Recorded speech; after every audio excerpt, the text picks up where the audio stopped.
Dr. Kemi for Kemi Talks Media. It's Thursday, September 11th, 2025. Let's talk about actress and director Iyabocho. A month ago, I told you guys that I wrote the government of Canada and several agencies on the whereabouts of Iyabocho. This woman said she was going to Canada to help her daughter as she has her baby. We saw pictures of Priscilla traveling and landing in some airport. There's no sign of Canada in that airport. There's no sign of Pearson International Toronto. And she was met by Lola Alao. Okay, Yaba's an actress. She can put all these things together. And Lola Alao walked her away from the airport. She claimed that she had some kind of event in Canada, a meet and greet in a dark cinema with all Nigerians in there. I mean, how many Nigerians are in Canada, let alone in Toronto, where she was, that came to that event? There was not one white person. It was strange. Yaba's never done a live video outside her apartment or wherever she comes out of the balcony in Canada. To me, that balcony she comes out of is really Banana Island. At the end of the day, she's in Paulo's apartment in Banana Island. I had credible information of that. Now, if she left Banana and entered Canada, she flew through UK. All right. However, many of you are gullible. Yabo's fans are very daft girls. They like very, very daft. They're stupid. Now, let me explain something to you. My page is very popular on social media and it's the number one digital conversation page. Why? Because I actually teach you guys things you need to know. I've traveled the world. I've been a journalist 31 years, a pharmacist 37 years, a PR specialist 29 years, and an activist 40 years in 5 countries.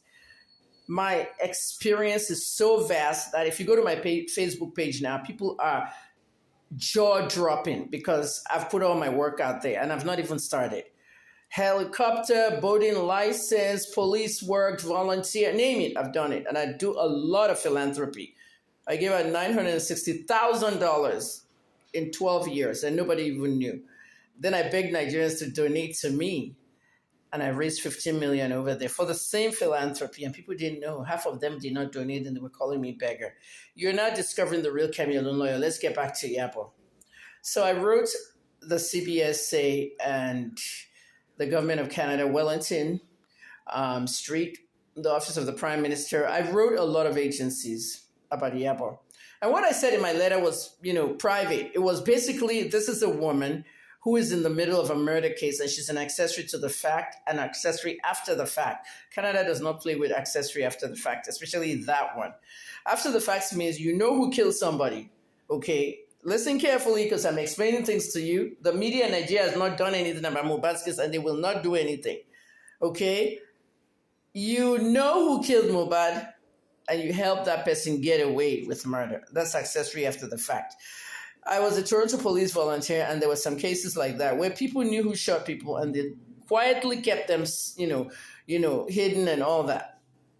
Now, I got a letter back today, exactly 35 days after I wrote my letter. My reply came from the government, and it said, there is nobody by the name of Iyabo Ali Socho that entered Canada this year, let alone August of 2025. Now, there's a question with CBSA. I have a source in CBSA. Okay, CBSA stands for Canadian Border Services Agency. My source in there, CBSA does not discuss immigration cases at all. My source in there told me that there is no name, Yabo Ali Sujo, that entered Canada. The same thing, don't forget, the government will go to CBSA to ask before they reply me.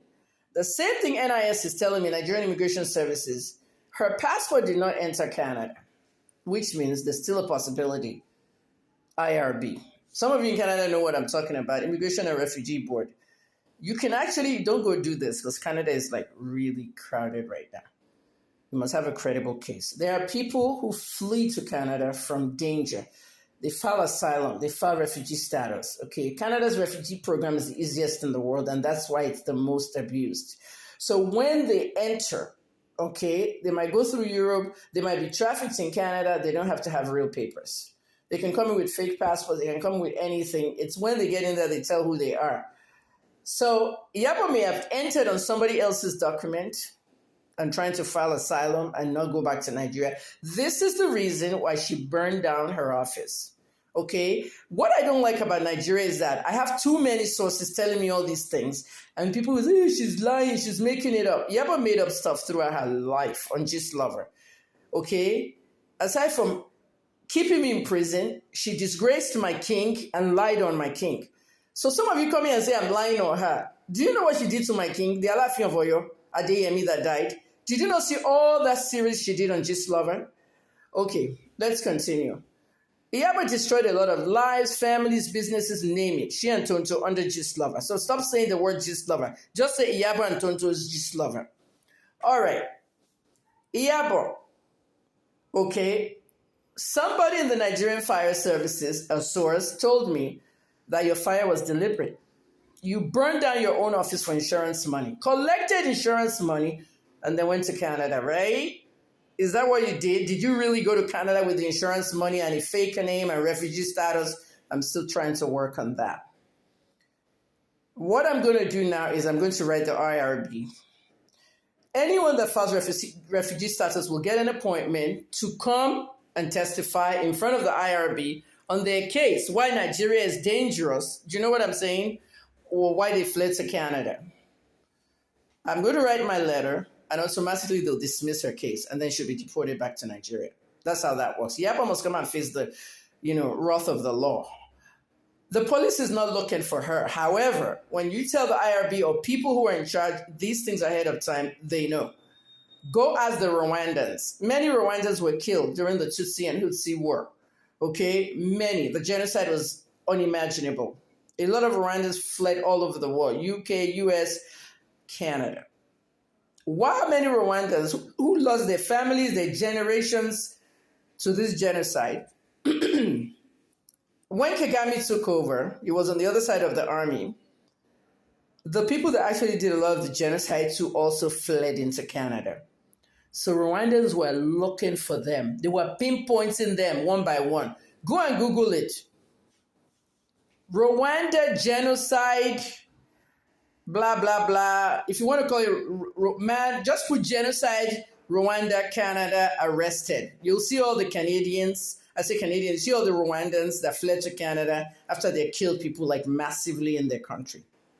Canada doesn't want anybody that's wanted or did a crime or was an accessory to the crime before or after. Iyabo is not going to stay in Canada. She's going to come home to Nigeria. She's going to face the wrath of the law. They said that they're looking for her because of the Naira Marley apology that she didn't make. Like you heard VDM, she quickly turned it to, my house burned, my daughter is expecting a baby, I'm going to take care of my daughter, blah, blah, blah. Nigerian Fire Service already told me, a source, that Iyabo burned that office. Okay? Now, this is the bad one. Do you remember her daughter Priscilla showing you guys a letter? And the letter said, you want to spoil our plan A or plan B and all that. They wrote that letter themselves. In fact, Priscilla wrote that letter. It's all fake. Nobody wrote Iyabo to say, we're going to do plan B. She burned her office off herself. And the letter, her daughter wrote the letter. I sent that letter to handwriting experts in America. And it was not written by an anonymous person. That letter was written out of Iyabo's device. Okay? Iyabo, when you're doing all your fake shit, maybe you should turn off location because we could see the location of where the letter was written and all that. It was written right in your house. And you took it to social media and showed people, oh, look, they threatened us. They wanted to mess up our life. You're all fucking liars. Iyabo Prissy. Okay? I'm your boss. There's nothing you can do. I am your boss. The way you brought people down, their businesses, their marriages, their lives, and one was murdered, Mohbad. Who knows whether there are others? You're going to be brought down. You're going to be on your knees, Iyabo. All your fans running after you, they're not going to know you when I'm done with you. I'm doing an elaborate private investigation on you. Remember how you went to do private DNA? Elaborate private investigator. They said that Wunmi shouting there now that they switched the baby at the Alagbo hospital where she had Liam. Oh, really? And also, let me tell Nigerians, Iyabo, the Canadian visa Wunmi and Mohbad were fighting over, who got it for her? Were you not the one that put your sponsorship there? Wumi, use your income, but I'm